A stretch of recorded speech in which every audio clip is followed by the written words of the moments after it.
going on, you guys? It is Shiji here. Today you guys are watching Call of Duty Modern Warfare.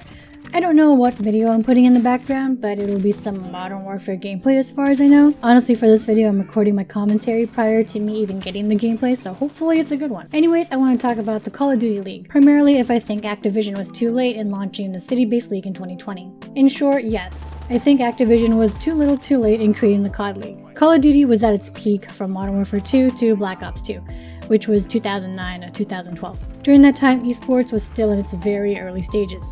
Major League Gaming was the top producer in esports events. There were other competitors, but MLG was the most popular and most traveled to. But to even make it worth their time, MLG had multiple games in the pro circuit. When I attended as a spectator in 2011 when it was in Anaheim, it was StarCraft 2, Call of Duty Black Ops, and Halo Reach. The Call of Duty main stage was super small in comparison to the other two games. Oh yeah, I also got a picture with Hex, so that was pretty cool. When I went again in 2013, it was StarCraft 2, Call of Duty Black Ops 2, and League of Legends. Call of Duty was much larger at this time, and they even had NBA stars play with COD personalities on the main stage, but even then, it was being dwarfed by the growing League of Legends fan base and their cosplayers. After this year, MLG dropped all the other games and focused on Call of Duty, especially after being acquired by Activision in 2015. At this time, it would have been great to start a city-based league. MLG was acquired by one of the largest video game publishers in the world, maybe only second to Nintendo, and the monetary backing was there. But as I mentioned in my video sharing my thoughts on the multiplayer,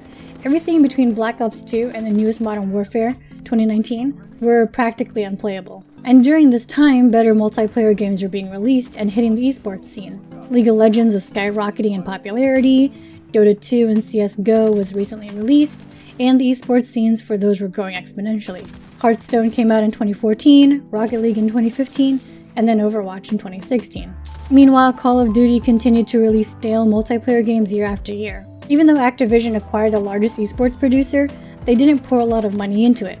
Riot was hosting the largest esports championship events all over the world, inviting well-known artists to perform during the halftime shows like the Super Bowl. Other than fighting games and sports games, which the latter was barely a scene, there was very little esports on consoles.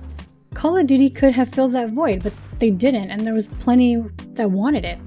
There were so many clan battles going on and lots of teams that signed up for open brackets at MLG. It's an easy game to get into and follow, and I believe they dropped the ball on it by not focusing on the gunplay in Call of Duty multiplayer, and Activision would rather pour esports money in Blizzard's new IP, meaning Overwatch, than a multi-million-dollar franchise. There has been one big question I have moving forward now that a city-based league is in place. Looking at larger esports, the games they play on hasn't changed in over 5 years. Yes, there are patches, new heroes and weapons, new maps, and so on, but the core game remains the same. Call of Duty, however, has a new game every year. Guns are balanced differently, there's a whole new set of maps with different layouts, and so on. Each game has a different feel to it. Now in regards to the players, I don't think that's a huge issue. Looking at the pros now, a lot of them were players I remember seeing on the main stage at MLG Anaheim in 2013, and some were even at the 2011 event. The problem here is the fans. Esports and any sports and entertainment really relies more on the fans than the players. Fans equals more money, whether it's coming from merch, ticket sales, and most importantly, sponsors. Majority of fans play the games themselves. What if the new game comes out and it's a flop? What if a new COD game comes out the same year as new consoles? That would thin out the player base. Less people would be playing the game, which in turn would mean less people caring about the Call of Duty League. I wonder what Activision has in store for the future of the Call of Duty franchise in relation to COD League. Anyways, that's my thoughts on it. What do you guys think? Do you think Activision was too late in making the league? Are you even watching the COD League games on the weekends? And if so, who do you root for? Let me know what you guys think in the comments below. But that is it for me. Stay safe and healthy, and I will see you all next time.